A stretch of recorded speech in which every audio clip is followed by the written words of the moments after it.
I had a massive fight with my wife over unwashed dishes and stormed out. Next thing I know, I wake up back in our college internet cafe, spotting the cold campus beauty next to me. I reflexively blurted, "Wife, grab me some noodles." She took off her headphones and glared at me like I was insane. Talk about a temper, but hey, I am reborn now. No way I am tying myself to one tree. I apologized for the mistake, then stopped a cute receptionist passing by. "Hey, can I get your WeChat? I will be a regular here." Suddenly Su King slammed me back into my gaming chair, hissing through her teeth, "You little idiot. How dare you hit on another girl right in front of me?" The air in the cafe instantly froze. The clattering keyboards and gaming noises were completely shattered by her furious roar. My brain short-circuited for 3 seconds as I stared at her flushed, angry face. That specific slang she just used was something she learned from my mom during New Year's in my hometown. The 18-year-old cold campus beauty would never say something like that, unless she was reborn to still harboring a grudge from a dishwashing fight last night. I swallowed hard, trying to keep up my cool, newly reborn attitude. "Hands off." I slapped her hand away from my collar and sneezed. "Since we both restarted our lives, let's go our separate ways. You'll be your cold campus beauty, and I will be my carefree bachelor. Mind your own business." I thought I sounded incredibly cool, nailing the bad boy vibe. Meanwhile, the cute receptionist holding my noodles stood frozen, her hands shaking like a leaf. Guys in the nearby seats completely forgot their gaming matches, staring at me like I was an alien. After all, to them, Su King was the untouchable goddess of the finance department. Normally, if a guy asked to borrow an eraser, she would freeze them with a glance. Now, this goddess was not only pinning down the finance department's notorious rebel, but she was also acting like a jealous wife catching her husband. Instead of letting go, she leaned down, hands on my armrests, her beautiful, cold face closing in, filling my nose with that citrus scent I knew all too well. "What? Thinking of divorcing me? Dream on," she whispered, a low sneer only I could hear. "Shen Wencha, you wouldn't want people to know you have a red birthmark on your inner that you have to hug a pillow to sleep, or else you cry out for your wife in the middle of the night, right?" I gasped, my eyes practically popping out. Damn, she plays dirty. How does she dare reveal our private secrets in a crowded place like this? "Shut up." I panicked, reaching to cover her mouth, but instead of stopping, she bit down on my hand, and not too hard, but definitely as a warning. That familiar touch sent a jolt of electricity straight up my arm to my heart. I pulled back instantly, my ears burning red. "Oh, so now you're shy." Su King smirked, her eyes full of amusement. "Weren't you pretty bold when you were hitting on that receptionist?" "Trying to save face," I argued back.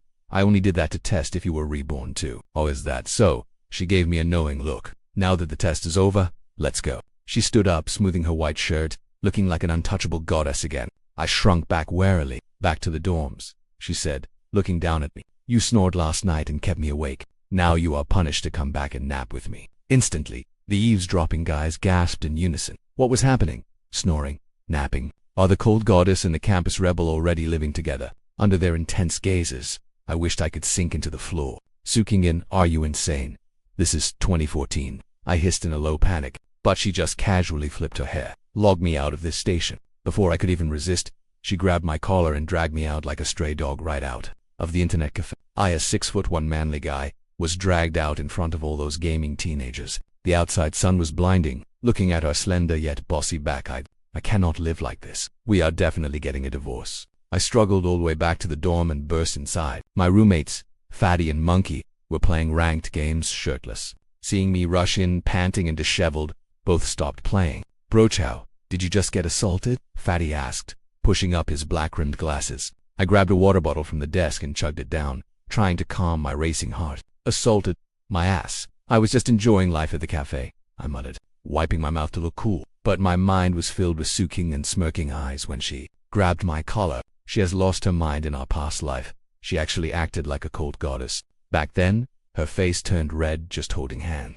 How did she turn into a female gangster after being reborn? Is this some legendary awakening? I collapsed onto my bed, pulling the covers over my head to ignore her tactics. If I do not play along, her solo act will get boring eventually. But I highly underestimated her determination. The next day at noon, I avoided the rush and dragged Fatty to the third cafeteria for spicy hot pot. We had just sat down with our food when someone suddenly occupied the empty seat across from me. White cardigan, black pleated skirt, hair tied back casually. It was Su King holding a plate of plain, boring vegetables, sitting right in front of me. The noisy second floor of the cafeteria instantly went dead silent for 3 creepy seconds. Countless eyes swept over us like the beef ball in Fatty's mouth dropped onto the table, and Monkey even held his chopsticks upside down. "Geek goddess Su," Fatty stuttered. Su Qing'an ignored them, locking her eyes onto me, and smoothly pulled a pack of sanitizing wipes from her pocket, handing one to me like it was second nature. "Wipe your hands," she said flatly, but with absolute authority. Looking at that wipe, it felt like staring at poison. In our past life, before every meal she always forced me to do this. It was practically engraved in my DNA. But I was an 18-year-old badass rebel now. How could I obey her in front of everyone? "No way," I muttered, hiding my hands under the table. "Real men do not care about that." Su Qing'an sighed softly, a look of helpless pity in her eyes. It was the exact look you give a useless, silly son. She stood up, reached across the table, and grabbed my wrist. "What are you doing?" I tried to pull away like I was shocked, but her grip was incredibly strong, or maybe, deep down, I just did not dare to use force against her. She pried open my fingers, wiping my palm and fingers with absolute control. "Clean your hands before eating, or you will get sick again." She nagged softly while cleaning, her tone so natural, as if we were at our own dining table. Fatty and Monkey were completely petrified, and everyone around forgot to chew their food. I felt my face heating up fast, turning red from my neck to my ears. "Let go." I yanked my hand back, glaring at her in embarrassment. "Su Qing'an, what are you doing? Are we even close?" To save face, I raised my voice significantly. Su Qing'an calmly put away the wipe and sat back down. She glanced at my bright red hot pot, frowning slightly. "You know, you should not eat things this spicy." She snatched my chopsticks, picked out my favorite pork intestines, put them on her plate, and dropped her stir-fried broccoli into my bowl. "Eat this." Staring at the green vegetables, I completely lost my mind. Su Qing'an, do not push it. I am a meat." I slammed the table, trying to intimidate her, but she did not even look up, casually eating my pork intestines. She swallowed, looked up, and smirked. "That is not what you said in your dream last night." She hooked her finger. "You were sleepwalking last night, hugging my leg and crying, 'Wife, I will never eat spicy food again.' How can you deny it now?" Instantly, the entire cafeteria exploded like a bomb. Fatty let out a squeal and fell off his chair. My brain went blank, my head spinning. To control me, this woman was willing to invent such reputation-ruining lies. "You are talking nonsense. I was clearly in the boys' dorm last night." I pointed at her, my finger trembling. Su Qing'an blinked innocently. "Then maybe I missed." "But," she leaned in and whispered, "did you bring that bite mark on your left hip with you?" My legs went weak, and I fell back into my chair. It is over. My reputation is completely ruined by this woman. Later was our department lecture. The lecture hall was packed and noisy. I waited until the bell rang to slide inside, sitting in the very back corner. Fatty and Monkey sat far away like I was the plague, terrified of getting caught in my drama. Just as I pulled out my textbook, the seat next to me sank and that familiar citrus perfume scent drifted over. I looked over and almost lost it. Not only did Su Qing'an sit next to me, but she also naturally placed her pink thermos on my textbook. "Are you crazy?" I hissed through my teeth. "With so many empty seats, why do you have to squeeze in here?" Su Qing'an opened her notebook, not even looking at me. "The feng shui is good here. It supports my husband." I almost choked. Reborn. How did her skin get thicker than a wall? Just as I was about to pack up, a commotion started. Our department's notorious rich kid strolled over holding a high-end freshly brewed fruit tea. In my past life, Cao Kuo was frantically chasing Su Qing'an, relying on his family's money. He would park his sports car outside the girls' dorm and set up heart-shaped candles, making a scene. "Qing'an, I queued up specifically to get your favorite grape taro tea." Cao Kuo placed the tea on her desk, casting a sneering glance at me. "Oh, isn't this when? Why are you hiding in the corner pretending to be deep?" I raised an eyebrow and ignored him. In our past life, I fought him constantly over Su Qing'an, but now, I was determined to draw a line between us. Let's see how she handles this rich kid's attention. Crossing my arms, I got ready to watch the show. Su Qing'an stared at the fruit tea for a second, then disgustedly pinched the cup with 2 fingers and pushed it away. "Take it away." "I am allergic to grapes." Cao Kuo froze. "How? Your roommate said you love grapes." "That was before," she said coldly, suddenly turning to look directly at me. "Now, I only like the bottled water my husband buys me." The entire class went dead silent. Even our professor stopped wiping the blackboard. I felt countless murderous glares piercing me like swords. Cao Kuo's face turned purple, his finger pointing at me, trembling. "Husband Qing'an, did he brainwash you? He is a poor student. What can he give you?" I wanted to keep ignoring him, but hearing the word poor made my blood boil. In my past life, I was a billionaire CEO. You a freeloading waste dare to act big in front of me. Plus, you dare to yell at my wife in front of me, purely out of instinct. I stood up and shoved Cao Kuo back. "Stop pointing your greasy finger at me," I said, my eyes icy and full of unmasked hostility. Cao Kuo stumbled and almost fell. "Shen Wenxiao, you dare touch me." He tried to rush me in anger, but I grabbed a heavy dictionary, weighed it in my hand, and smirked. "Take one more step, and I guarantee this dictionary will fly straight into your face. My gaze was definitely not something an 18-year-old student would have. It was the gaze of a powerful leader who had fought corporate battles in his past life. Zhao Kuo was completely intimidated by my presence. Pale-faced, he backed away. "Just you wait," he hissed. Running back, I scoffed and tossed the dictionary onto the desk. Turning around, I met Su Qinggan's sparkling eyes, chin in hand.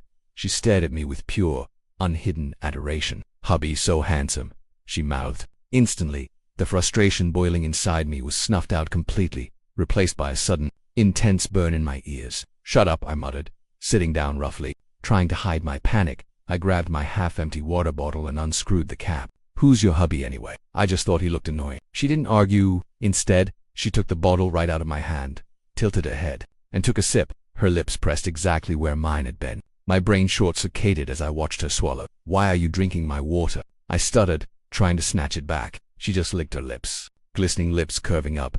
She smiled like a sly fox. "We're an old married couple. Why so shy about an indirect kiss?" My mind went totally blank. I buried my head in my arms, refusing to look up for the rest of class. Later that evening, after gym class, our counselor dragged me to the equipment room. I had to sort the newly arrived basketballs. Just as I rolled the last spin inside, a sharp click echoed from outside, and the hallway lights went black. Heart racing, I bolted to the door and rattled the handle. "Lock tape. Anyone out there who locked this?" I pounded on the heavy metal door. Only empty echoes answered. Just as I pulled out my phone to call for help, a soft chuckle came from the shadows.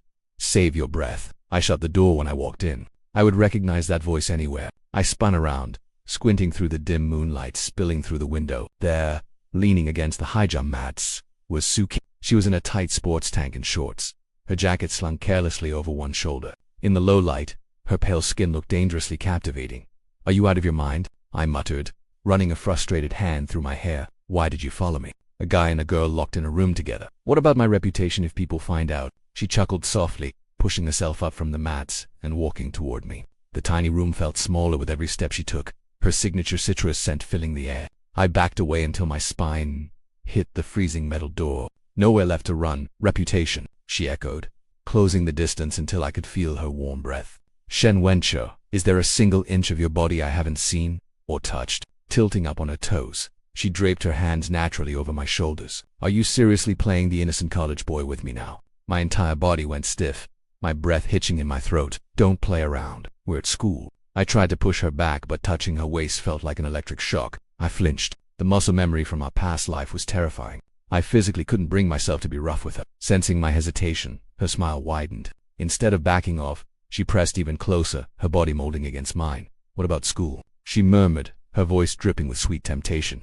"Did you forget what we did in our past life, on the rooftop during New Year's Eve of our junior—" "Yes, shut up," I snapped, my face burning as blood rushed to my head.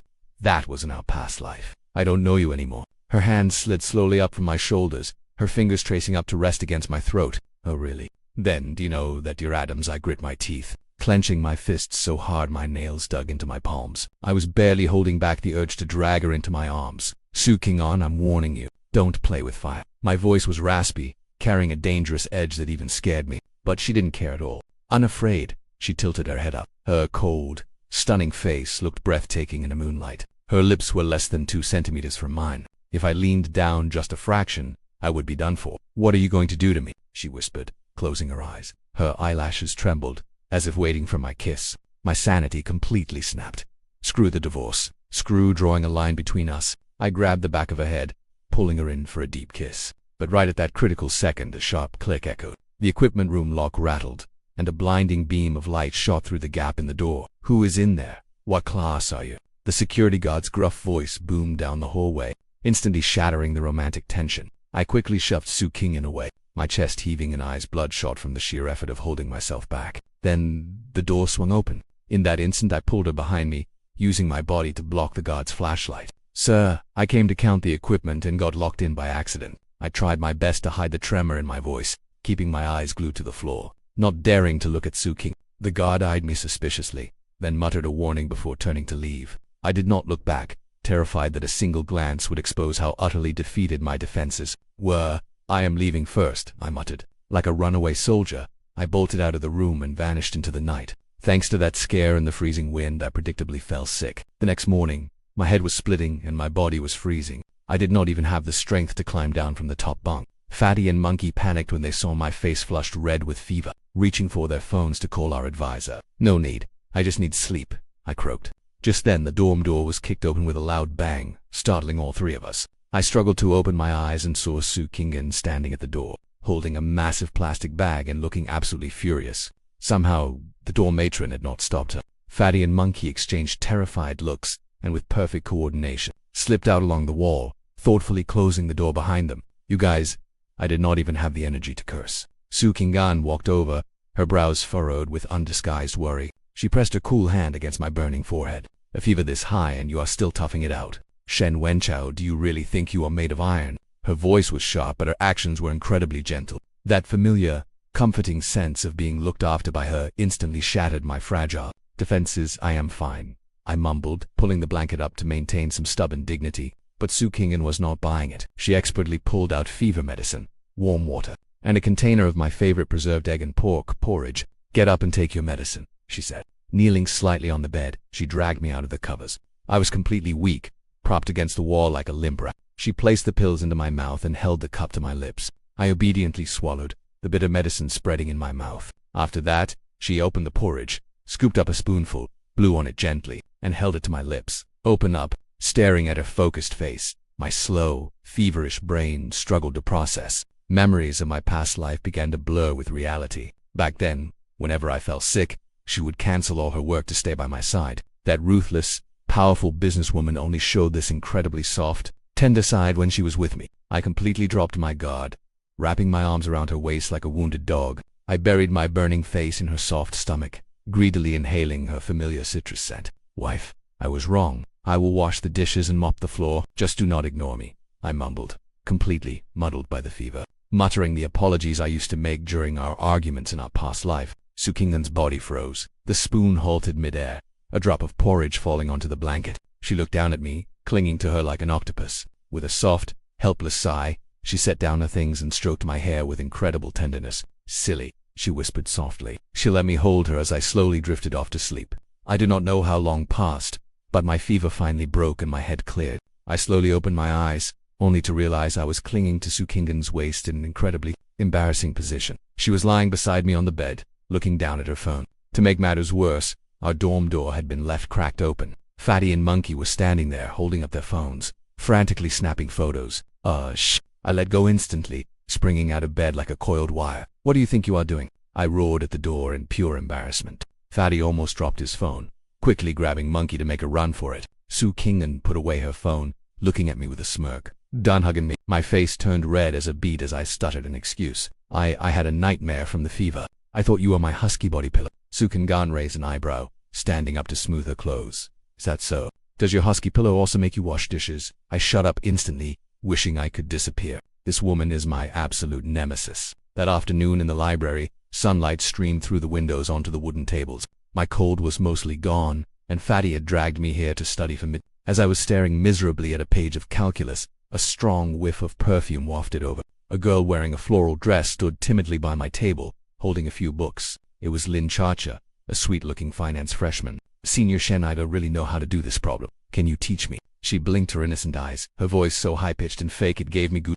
As she spoke, she leaned in on purpose, and her pen accidentally dropped onto the back of my hand. Her fingers brushed against my skin, but it felt like getting bitten by a venomous snake. I yanked my hand back instantly, my chair scraping loudly. "Don't you have any bones? Stand up straight." My brows furrowed in annoyance. My voice turned icy as I snapped at her without mercy. Lin Chacha jumped, instantly standing at attention, her eyes welling with tears as if she had been horribly wronged. "Senior, I just wanted to ask a question. Go ask a teacher. I am not a walking encyclopedia." Irritably, I yanked out a couple of tissues and began furiously wiping the back of my hand. She had just touched me. Right then, a cool, detached voice echoed from behind the bookshelves. I had to practically draw the passing line for his calculus exam. "Why are you asking him?" Qiu Qing'an walked over with a stack of textbooks, completely ignoring Lin Chacha, as she dropped them onto the empty seat next to me. Lin Chacha's eyes flashed with jealousy when she saw King, but she quickly masked it with a pitiful expression. "Senior, I just heard he was a great student and wanted to ask for help." "Did you misunderstand something?"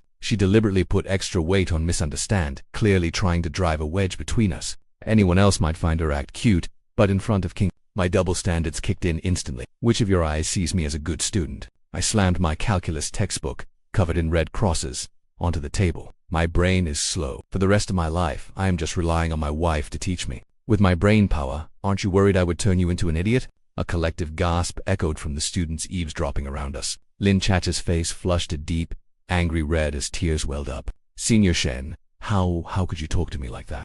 Covering her face, she sobbed and ran out of the library. I snorted, tossing the crumpled tissue in a perfect arc straight into the distant trash can. When I turned back, Qiu Qingyan was resting her chin on her hand, watching me with a teasing half smile. Wife, she drawled, her voice dripping with amusement. Just a second ago, didn't you say you wanted to cuddle me like a husky? How did I suddenly become your wife? Panic flared inside me, but I forced myself to stay calm. It was just a slip of the tongue. I only said that to get rid of that green tea bitch. It was strategic. Oh, strategic. Qingyan suddenly leaned in close, her cool eyes sparkling with a dangerous light. Then why did you wipe your hand just now? Did you think she was dirty? Duh! I blurted out. Anyone besides you who touches me is gross. The second it left my mouth, I wanted to slap myself hard. Damn it, my mouth always runs faster than my brain. Qingyan froze for a second. Then her lips curved up uncontrollably, pure amusement spilling from her eyes. She reached out with a pale finger and tapped my forehead. At least you know what is good for you. Blushing hard, I buried my face in my textbook. Yet, a strange sweetness started blooming inside. Great. I feel like my grand goal of getting a divorce is drifting even further away. After being completely dominated by Qingyan for days, my pride took a massive hit. I was once the CEO of a listed company, and now I am the ultimate school bad boy. My self-esteem was on the line. I decided to strike back. I could not let her keep all the power. I had to reclaim my dignity. That night, making up an excuse, I invited her to the sports field too. There were no streetlights here, only the faint glow from the distant classroom building a perfect campus hotspot for couples. Su Qingyan strolled over in a loose hoodie, hands in her pockets. What do you want? Want to copy my homework again? She raised an eyebrow. I took a deep breath, and in my mind silently repeated 3 overbearing CEO lines. Then, I lunged forward, pinning her right against the corner with a loud thud. I slammed my hand on the wall beside her ear, striking what I thought was an incredibly smooth wall slam pose. Girl, you've been acting pretty bold lately, I growled, deliberately lowering my voice to make it sound magnetic and dangerous. Do you think you've got me all figured out? I stared intensely into her eyes, searching for any sign of panic or embarrassment. But Su Qingyan never played by the rules. Instead of flinching, she blinked, and a playful smirk curled on her lips. Yeah, I do. What of it? Got a problem. She suddenly reached out, wrapping her arms around my neck. Even crazier, she jumped, wrapping her legs right around my waist. What are you doing? My cool act shattered instantly. Panicking, the hand I had on the wall rushed to grab her waist, terrified she would fall. Aren't you trying to pin me? I'm just cooperating. Su Qingyan clung to me, her warm breath brushing against my neck. So, what's next? How does President Shen plan to punish me? Your dorm, or a hotel, outside? I brought my inside my head. The string called sanity snapped completely. My blood rushed backward, my heart pounding like a drum. I was a cynical guy who had lived 2 lifetimes, yet one line from her left me totally flustered. Why, you have no shame? I stammered, my face burning so hot it felt like it was dripping blood. Get down, quick. This is school. I tried to pry her off, but didn't dare use force, terrified of hurting her. Seeing me look so incredibly flustered, Su Qingyan burst out laughing. She let go, landed steadily, and casually straightened my collar. All that tough talk and you have no real guts. She patted my frozen cheek, her eyes filled with pure affection. Shen Wen's high in this life, the next, and the one after that. You're never escaping me. She turned and hummed a song as she walked away, leaving me dazed in the cold wind. Leaning against the wall, I clutched my racing heart. My counterattack was a total disaster. I hadn't just lost, I'd laid all my cards on the table. Yet, to my horror, I realized I actually enjoyed being teased by her. I was hopeless. That weekend, our department went to a food street for a sponsorship run and dinner. Fatty and I and the guys sat on plastic chairs outside a food stall, eating. Su Qingyan, as a student union officer, sat at another table, chatting and laughing with some sponsors. While chewing on my lamb skewers, I kept my eyes locked on her table. Seeing her smile at other people made me incredibly annoyed.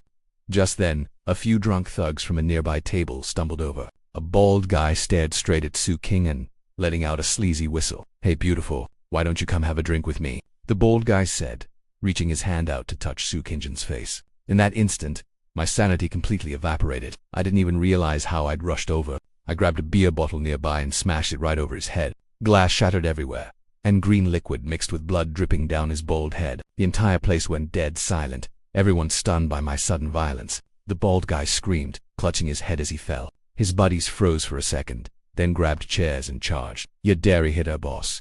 Get him." I pulled Su Kingin behind me, my eyes fierce like a wolf protecting its food. "Touch her, and you won't walk out of here alive." My voice wasn't loud, but it carried a chilling intensity. It was a presence forged in my past life, not something these thugs could handle. I dodged a chair thrown by one thug, kicked him hard in the stomach, and sent him flying 2 meters back. My moves were clean and precise. The remaining thugs, terrified by my skills, hesitated and backed off. I swept a cold glare over them, then turned to look at Su Kingin behind me. My fierce expression instantly softened into pure gentleness. "Are you okay? Did I scare you?" I lowered my voice, speaking so gently as if afraid of breaking her. Su Kingin stared at me without saying a word, her gaze falling on my right hand. I had used too much force smashing the bottle, and a glass shard had sliced a deep cut across my knuckles. Blood was dripping down. Her eyes welled with tears. "Are you stupid?" Her voice trembled. I froze, instinctively hiding my hand behind my back. Ignoring everyone's stares, she grabbed my uninjured left hand and dragged me away.